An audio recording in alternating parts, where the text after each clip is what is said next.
Coming up next on Passion Struck. I think the thing that we don't know is transition to parenthood actually changes your brain, and you are motivated at that time to make changes that you wouldn't normally have the motivation to make. So a lot of ways to make changes in your life as an adult happen when you are incentivized with kids, like to be your best self in order to serve raising kids. And that is just a very specific time in life where we are really just growing.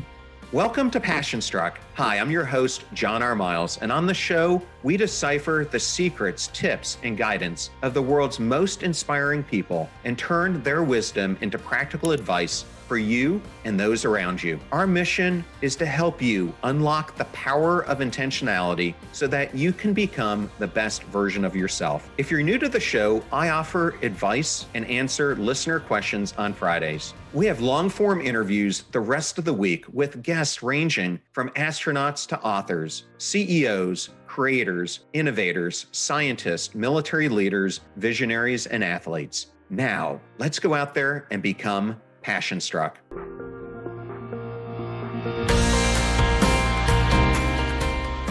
I am absolutely so thrilled and honored to have Dr. Aliza Pressman on Passion Struck. Welcome, Aliza. Thank you for having me. I love to get these interviews started by getting the audience to get to know you. And you have a really popular podcast called Raising Good Humans, and I love that name. Can you share some more about it? Sure. I started it. I've been working in this field of developmental psychology, which is essentially a niche field in psychology that looks at change over time, how we come to be who we are, cognitive, social, emotional development of humans, and all the stuff that really informs so many things that people don't even realize. And I've worked in this field, and I've worked with lots of families, and I've worked with lots of healthcare providers, and I teach and all these things, but there's so much amazing content and there's so many incredible experts that I felt like I had access to. And I just wanted to bring them to easier, more palatable conversations than maybe academic journals. And so that was how I ended up starting a podcast. I understand that as you were growing up and going through school, that you were really interested in studying the human condition, and you started doing that through examining history, English literature, and drama. Can you tell me why those three lenses were so critical for you? I just felt like I had my whole life to figure out like my professional career, but in college, I wanted to understand. First of all, I just wanted to have the opportunity to work with great professors and things that I would never be able to pick up on my own or understand on my own. I just was, I think, if I may, very wise as a youngster to recognize that these kinds of things could be really interesting, and to have the privilege of being able to not like choose a vocation and really focus on growing my understanding of people. Now, of course, that ended up being my vocation. It did inform it. But I think studying all of those things from literature to art to theater helps you understand the human condition in a way that is much more easily accessible to people. And then I turned it into, okay, now how can I operationalize this in the science of the human condition? Okay, and I used to live in southern Spain, and so one thing that I loved being there was all the Baroque art. And I Ah, understand that you were originally interested in getting a PhD in art history and Southern Baroque art, if I have it correct. how do you even know that? Have I said that? Was that in my book? Where did that come from? And that is 100% true. I do a ton of research for these because That's I don't want to repeat the same episode. So I like That's to fascinating. I totally was obsessed with Southern Baroque art. You're absolutely right. And specifically, I was really interested in Caravaggio. I was really interested in this woman, Artemisia Gentileschi. And I was really interested in how they portrayed like biblical stories. This is so minutia, but I thought it was so cool how they portrayed biblical stories sometimes through the lens of man versus woman. I remember this artist, Artemisia Gentileschi, did a very famous painting to the very few people who are interested in Southern Baroque art about Susanna and the elders. And it's like a story that had historically been interpreted by artists that were male artists as like this beautiful woman in a garden and elders looking at her, but from and admiring her and very pretty. And then this woman, Artemisia Gentileschi, did the same painting, but she made this beautiful woman in the garden much closer up with these onlookers peering at her in a much more disturbing way. And she looked very vulnerable. And I was like teaching a different interpretation through the eyes of a woman. And for me, all of the work that I did in college, whether it was theater, art, or literature, learning other people's perspectives to me is what made me go into this field of psychology. And that painting and that painter and comparing the differences of the styles in that era blew my mind. Not to mention the fact that lots of just techniques came along in that time about with light and dark, which I thought was fascinating. But I haven't thought about it in 20, 30 years. But that was why. And it makes sense when I look back on my life that I was interested in that. But I don't think at the time I understood why I was so interested. I lived in Spain, about an hour south of Seville, but I remember going to the Alhambra with my parents and just how innate everything was. And art has always been a fascination for me. And even when I was at the Naval Academy, I would love the weekends that I could get away and I'd go to the National Mall and just go through all the art museums I could Wow. find and just absorb it all. Well, tying into what you were just saying about theater and drama, I understand that you somehow got introduced to an NYU program called therapy, which just the sound of it sounds like I would want to take that course. Huh. How did that help influence your desire to study developmental psychology? Well, what happened was I found out there was like an actual field where you could use theater to and drama to help children come outside of themselves, and particularly children who had been through trauma. And I thought that would be such a cool way of being of service. And so I went to look into the program, and the head of the program said, it's the middle of the year. You can't start this program now, but you could take some fundamental psych courses so that you're ready and you have done some of the credits before you started the program. And in taking these fundamentals, I fell into this incredible class called developmental psychology, and I just fell in love with it. That's great. And through the rest of our interview, we're going to be discussing your amazing book, which I'm holding up right here, The Five Principles of Parenting, Your Thank Essential you. Guide to Raising Good Humans, which comes out on January 23rd. So pre-order her book while you can and get the goodies that come along with it. So one of the things I wanted to ask to maybe get this started is, how do you define a good human? So there is a chapter in my book about this because I don't define it. I would say three things. One, when I say good human, I think we all get a feeling like we just know what that is. But I don't know that we all define it the same way. So I don't presume to tell the reader, the parent, the person, what their idea of a good human should be. I just am there to guide figuring out what for you your North Star is, and being able to have intention in raising your kids that way, and raising yourself to be that person. What I don't do is say that person has the following qualities, because I don't think it's appropriate for me to decide because it's so like values oriented.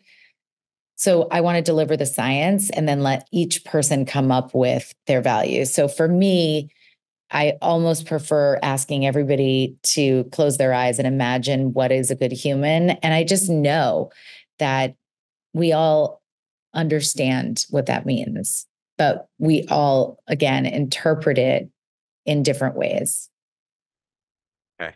And I want to get into the science here in a second, but I did want to tell the audience you have some pretty amazing endorsements. I read the first three, and they were from Drew Barrymore, Jennifer Garner, and Adam Grant. Pretty darn amazing. And I love the interview that you did with Drew Barrymore as well. And it seems like you've had really a profound impact on her and the way she is also trying to raise good humans. So, yeah, I've been very lucky. The endorsements that I got were generous, and it felt really, it's scary sending your book to people to read. And a lot of people in my field also did endorsements where I just knew they've obviously read a lot. And I wanted to, that was like, those were the first people who actually saw the book, because you have to send it pretty early on to get those. So it was nerve-wracking, but I think it felt like if I can get that support and it's authentic and that book is of service, then awesome. Yeah, it's awesome. And I felt the same way you did as I was sending mine out. I remember sending first two people I sent it to were Seth Godin and Matt Higgins. And Matt ended up coming back and wanting to write a forward for it. And I was just hoping Seth would say, as he comically often does, this book is good enough to pay $27 for one idea. But he actually gave me a really nice endorsement. But it's the one that was the scariest to me is the book in a lot of ways is about self-actualization. And so I asked Scott Barry Kaufman, kind of Mr. Self-Actualization, if he would consider endorsing it. So that one is one of the most meaningful ones to me. On this podcast, you've brought up intentionality, and we talk a lot about behavior science, psychology, and what I call intentional behavior or life design. And I think it's important to go through some of the science behind parenting, because it's interesting that you write that the science shows that it's our own learning curves that are the key to this whole process of raising good humans. Could you explain what you found about that? I think we forget that the day our kids are born is the day we are born as parents. Maybe you start to feel like a parent right, before when you decide to have a kid. And so you're not supposed to know everything right away. And there's this pressure that it's all instinct and just go with your gut, or there's 1,000 things that you're supposed to do.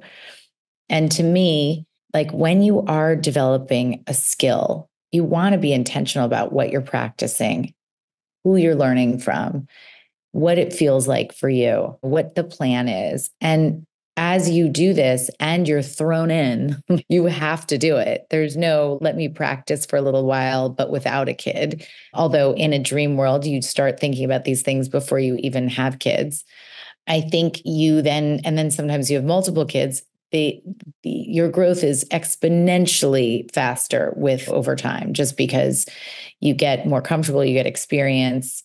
And so I really wanted to capture supporting that feeling of, I know some things, like I have to have some sense of internal efficacy. And also I wanted to empower people to say, you don't have to know it all. Here's some pretty easy content that you couldn't possibly have known unless you were in this field, but it's so nice to know. And I think every parent and person has the right to know a lot of the science of how we come to be who we are, because it does matter. And then I think we are so motivated at that time in the transition to parenthood. It's the third largest growth in our brain. And that's true for fathers. It's true for mothers, and it's true for caregivers in general, like whoever the caregivers are. We know, like, obviously the first few years, it's the largest brain growth, then adolescence. But I think the thing that we don't know is transition to parenthood actually changes your brain. And I think the idea is you are motivated at that time to make changes that you wouldn't normally have the motivation to make.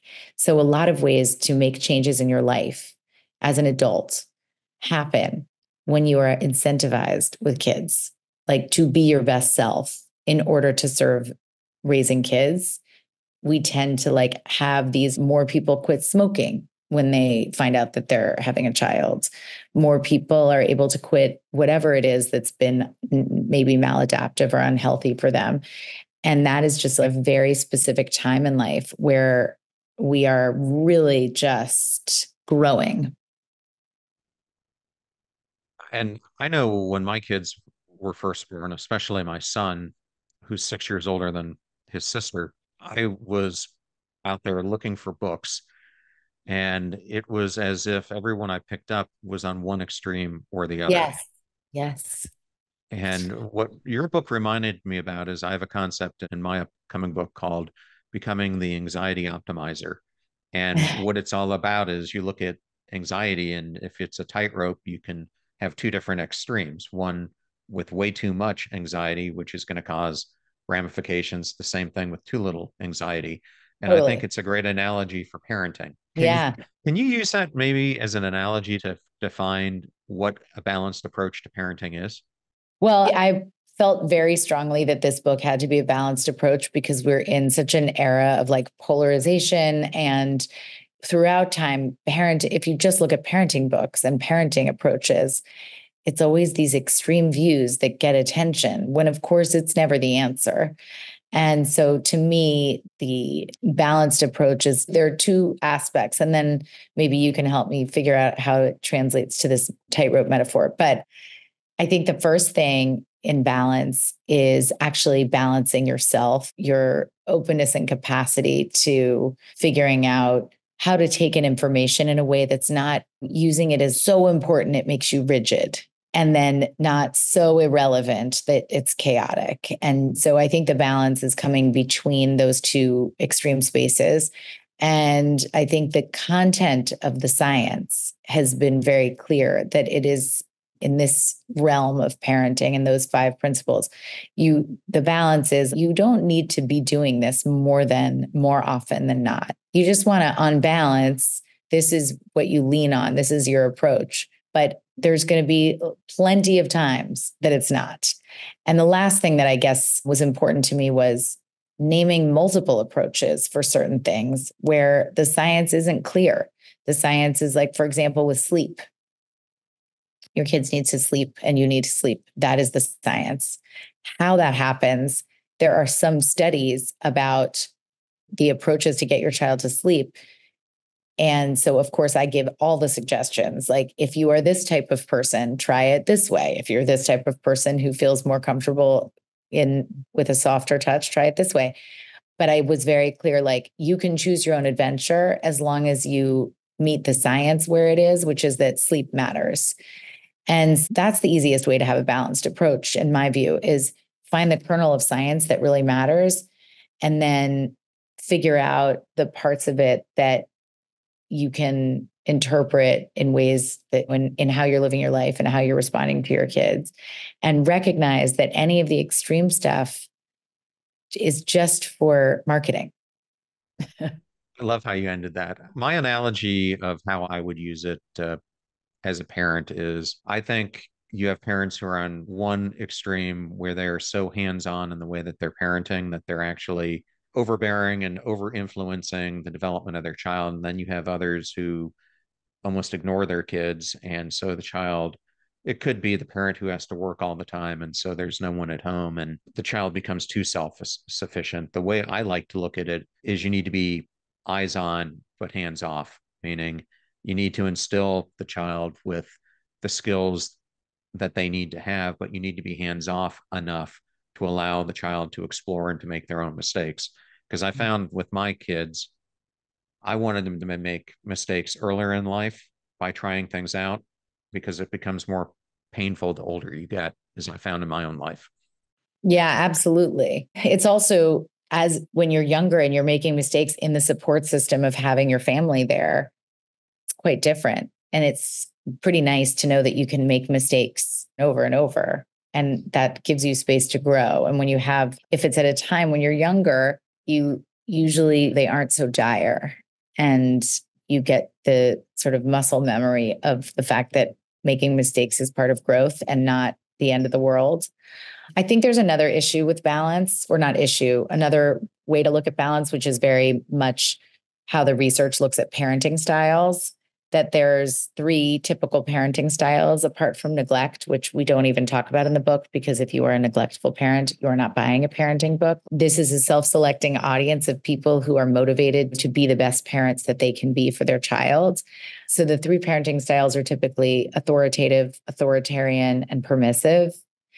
And the permissive parenting style, and these have been around for decades. Like, this is not me. This is just what the developmental science has looked at across cultures and communities. And obviously, I'm making it very oversimplified, but essentially, it looks at 2 dimensions: sensitivity of care, and demandingness is just another wonky way of saying like expectations, control, limits, things like that. And so permissive parents are very high.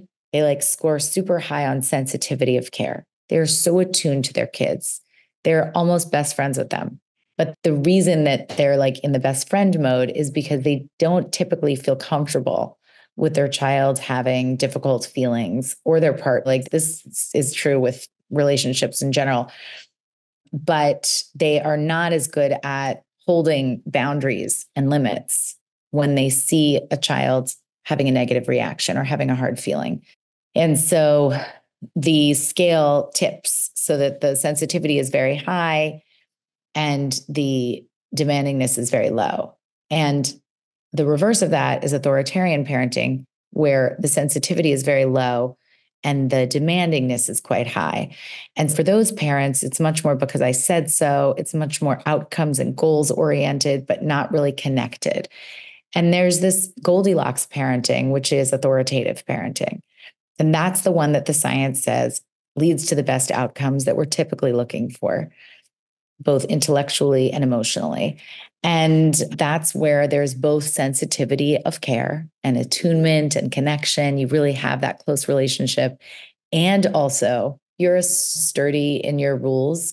You understand that it's safe to have rules and expectations and limits, and that you're not best friends, that you are, in fact, running the ship. And so that balance is a different part of this conversation, which is the balanced approach in parenting, instead of being like the extreme of one or the other. And that usually always leads to better feels for everybody. But it's hard if you don't explore and reflect on what your experience being parented was. Like, if you had a parent who, anytime you didn't like a rule, they were like, okay, then never mind. It's going to be really hard for you to feel comfortable having those rules with your kids, because it just won't feel like it wasn't baked into your body over your early experiences. And so it's something to look at, because if you want to intentionally be a balanced kind of Goldilocks parent, you have to pay attention to what your experiences were when you were younger. Oh, I think that's a great explanation. And I want to ask you a question later on about how, if you were influenced one way by a parent, do you learn to parent a different way, which can be tough. But I think before we even get there, we've mentioned the 5 principles of parenting a couple times now. And sometimes when people lay out principles in the book, I don't like to go through all of them because that's the whole book. But in yours, you put them out in the first 2 sentences of the book. And Yeah. the book then is about explaining how to utilize these, which I want to use for the rest of this interview. So can you lay out the 5 principles of parenting and how they can transform the way we approach parenting? I really did want to put them right out there. And I didn't want the book to be like, chapter 1 is this principle, chapter 2 is the next principle. I really wanted it to be baked into all of the different kinds of challenges that get thrown our way, because that's how life works. You don't have things in this exact linear experience. Something happens in your household. I want everybody to have, by the time they get through the book, like, I want everyone to be able to translate how those 5 principles might come into play. And I don't think you can do that by just learning the principles themselves. But I'm going to tell the principles now, because I do think that they, just to even understand what the science of human development tells us, are the 5 most important principles in raising kids that are in our control. I didn't use one of the core principles of a peaceful environment with no socioeconomic differences and no strife, no pandemics, no politics. Like none of that is in our control. So it's nothing to do with this book. So I chose 5 principles that are rooted in science that we have control over just ourselves, since we can't control anyone else, and that are shown in science over time in multiple contexts and cultures. So those are relationship, reflection, regulation, rules, and repair. And if you can really understand those concepts and get into the habit of using them to inform how you respond to your kids and how you make decisions, you really are doing absolutely the best you can to contribute to building resilient kids. And I was thinking as I was reading this, Aliza, I'm not sure if you know who Elizabeth Lottie is. She did her master's studies under Angela Duckworth Oh, yeah. Well, at I know Penn. Angela. And then she ended up going back to Finland to get her PhD. But she studies sisu, which is the Finnish science of resilience. It's basically the art of resilience that they teach all the kids, and that's their parenting style. So I thought it would be an awesome match to figure out how to use sisu to raise good humans, basically. But I wanted to go back to these 5 principles just for a second, because I'm assuming that as children are growing from toddlers to school age children, then to teenagers, you're going to have to apply them differently. Is that a good way to think about it? Absolutely. It's like the principles remain the same. The application is different. Okay. It's why the way I structure the book, I tried to say, here's what it would look like at each age for whatever challenge or topic I was talking about. Because I think once you get in the habit of doing that, it actually becomes quite easy. And I know another thing that I felt when I first became a father was that there was this expectation that I had to be a perfect parent. Yeah. And you write that striving for perfection in parenting actually counteracts the goal of being a good parent. Why is that so? I think that if I tried, I even wanted to name the chapter Perfect Parenting is the Enemy of Perfect Parenting, but we changed it to the Perfect Parenting is the Enemy of Good Parenting for clarity. But I really meant if you are aiming for perfect, if you really want to get this right, which of course you do, we all do. Come on, these are our children. But if you really want to serve them and you're super high achieving, then know that in being a B parent, like just not quite perfect, but good, is better for your children, because witnessing a perfect parent is so burdensome. It's not true. And your kids grow up and they ask themselves, why can't I do this when my parent could? And the truth is, that wasn't because your parent could. It was because you don't know what was going on under the hood. And so I really encourage parents to openly make mistakes for the purposes of modeling how we navigate mistakes and how we bounce back from mistakes. And you can't be a perfect parent if you're making, like, theoretically, if you're perfect, you wouldn't make the mistakes, and then your kids would miss out on that. It's really important. It's if you really want to convince yourself, you have to imagine if anybody listening had a perfect parent, how that was for you. If you actually thought your parents were perfect, what did that do for you when you went out into the world and made any mistakes or had trouble doing something or got tired or thought this is overwhelming? You would question if you're less than. And that is not the voice we want in our kids' heads.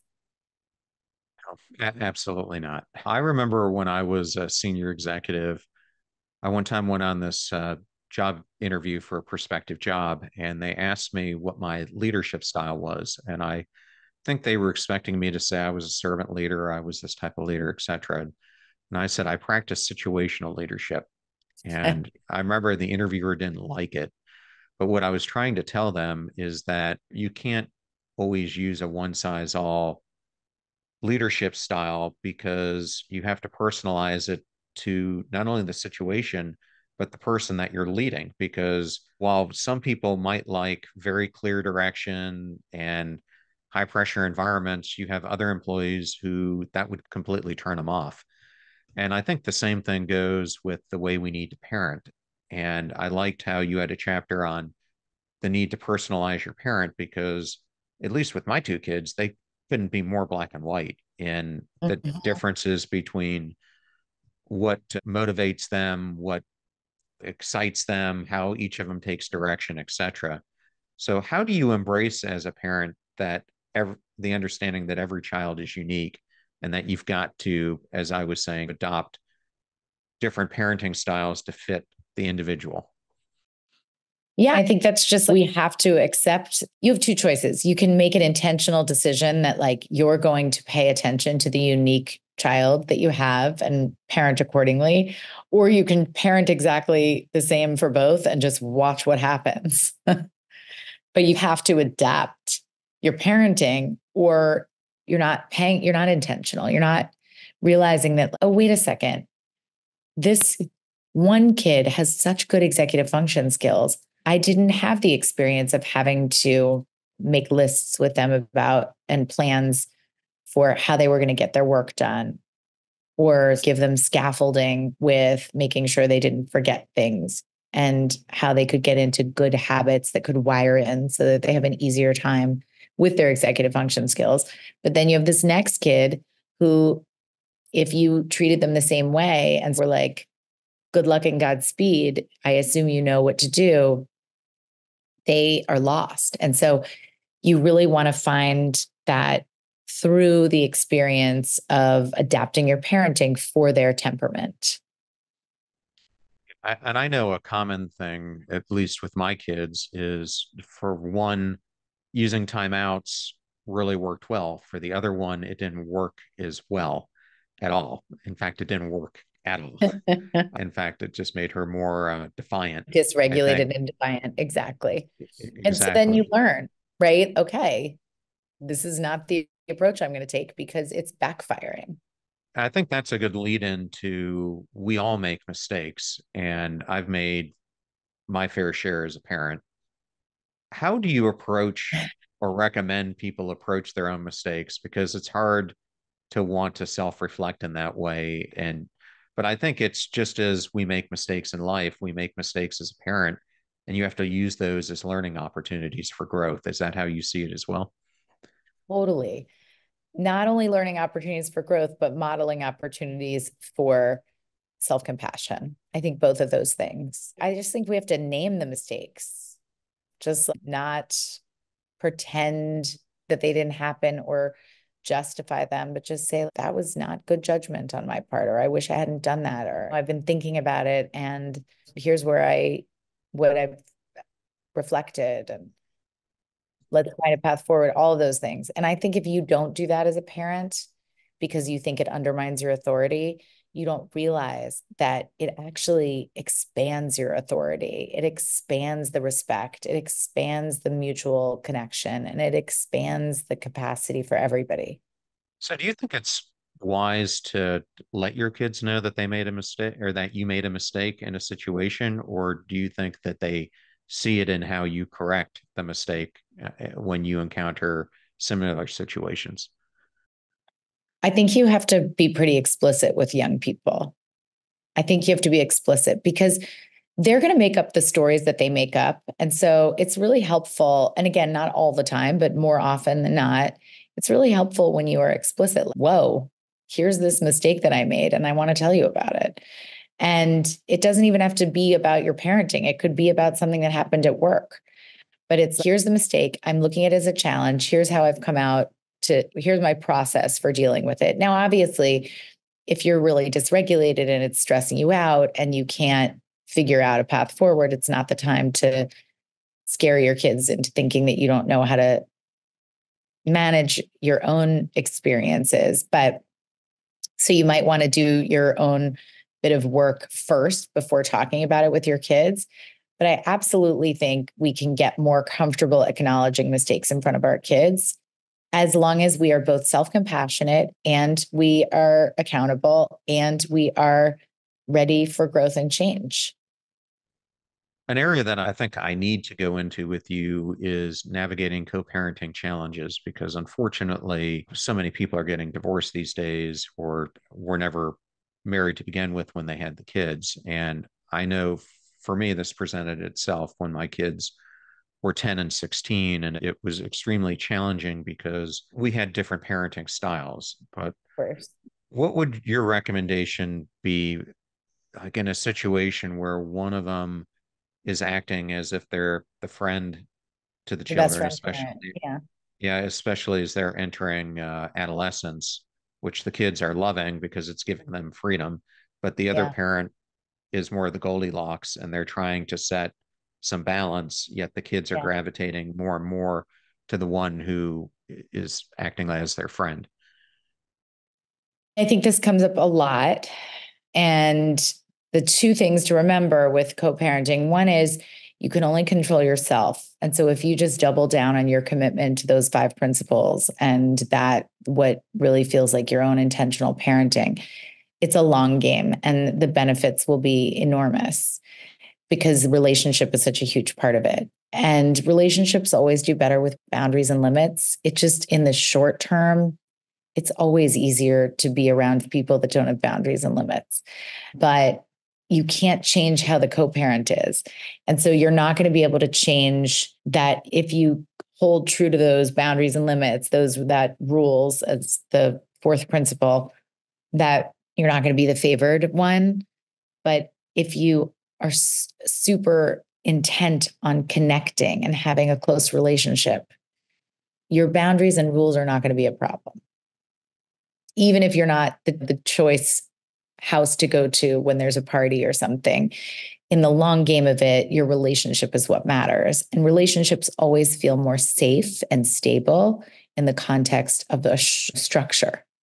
Okay. Thank you for sharing that. One of the chapters I wanted to make sure we touched on was the science of awe and play. And I want to touch on both of them. I wrote an article several years ago on the importance of adult play, and for years it was the most popular article I ever wrote. So it shows me how top of mind this is to many people. But one of my favorite episodes that I've ever done on my podcast was interviewing Dacher Keltner, who I think you might know because you Yeah. studied at Berkeley. And we were talking about his latest book on awe. And what was so interesting to me about his studies is we think of awe and how it comes up in seeing great works of art, like we talked about earlier, or maybe a natural wonder, the birth of a child. But what I loved about his exploration was that we see it the most by observing others performing acts of kindness or ourselves performing acts of kindness. And I wanted to ask to get through that. How does awe and play help us maybe through that lens? And how does that contribute to a child's development? Well, I think the short answer is that play is this natural way that kids connect, engage, interact. It's how they learn. It's everything. Play equals learning. And if we as the adults are struggling to connect through play because we're just bad at play as we get older, we just forget how to play. I think we all crave it. Then we're able to take a step back and really observe. I highly recommend observing kids in play, not just interacting with them, but really just enjoying the experience of watching them play as their brains are unfolding. It's so awe-inspiring. And also, especially the first time you have a kid, when you're just watching them develop, you're just like, oh my God, some of it's so extraordinary. And I still find it extraordinary all these years later. And I know the predictable course of development. So I think that one thing is just giving yourself, finding those moments of awe in everyday growth and development. And then, of course, you are giving in that moment. You are giving your attention. And your attention is the most valuable commodity these days.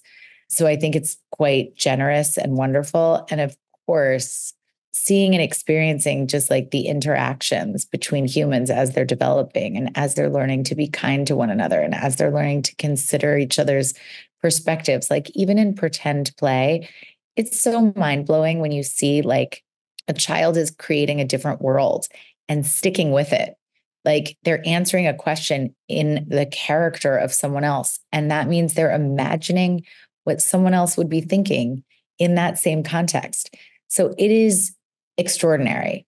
And it really grows the muscles, like the brain muscles, but it's also an opportunity, I think, to get closer and an opportunity for a little bit more of the delight that we miss out on in parenting.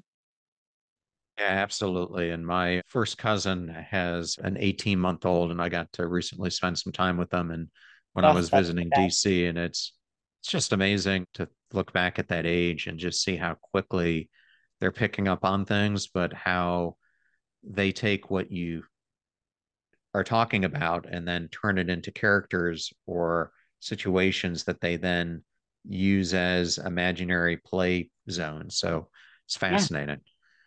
It's so fascinating, but you have to have that mindset of awe and delight in order to really appreciate it and really notice. If we're rushing through and we've got an agenda in play, we miss out on those opportunities.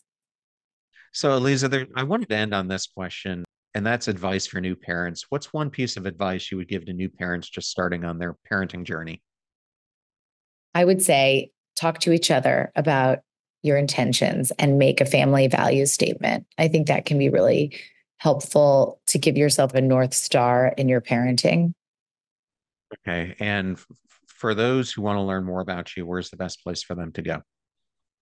You can go to my website, draliza.com, or you can go to Instagram. I'm at Raising Good Humans Podcast. And I have a Substack, dralizapressman.substack.com. And I have the 5 principles of parenting out wherever you get books, ideally local bookshops. Well, thank you so much for being on the show. It was such an honor to have you. Thank you so much for having me. Really, that was such a joy and a totally different context for talking about all of this.